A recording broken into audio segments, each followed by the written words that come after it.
lang siguro yung kaisa-isa dong nagde-deliver para sa cabinet ni BBM. Hindi alam ng isang bobo na bobo siya. Kaya madalas sila pa yung malakas ang loob magsalita, confident, opinionated, pero kulang sa self-awareness. Kung gusto mong malaman kung matalino ka talaga, tanungin mo muna sarili mo. Marunong ba akong makinig? Marunong ba akong umamin kapag mali ako? Marunong ba akong magpigil kasi gusto kong sumagot? Kasi minsan hindi mo kailangan patunayan na tama ka. Lalo na kung kausap mo, sarado ang isip, wala kang mapapala o makikipagtalo sa taong hindi marunong makinig.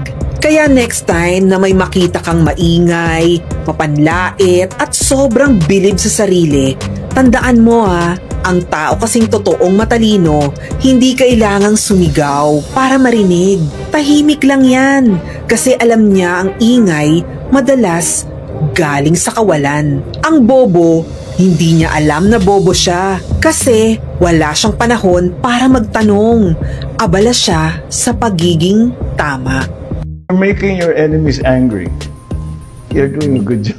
If you haven't made any enemies, you haven't done anything. You ever been in a moment like this? The feeling that your every move is being watched, judged, or even threatened? We all have enemies in some form, whether it's a colleague, a competitor, or even someone who just can't stand seeing you succeed. But here's the truth.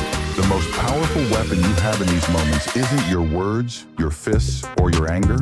It's the ability to stay calm, stay still, and let your presence do all the talking. Imagine this. You walk into a room and suddenly people start paying attention. Not because of what you say, but because of who you are. Today, let's talk about how to make your enemies fear you without saying a single word. No tricks, no gimmicks. Just the ancient wisdom of Stoicism that's been helping people command respect for centuries. Let's get into one.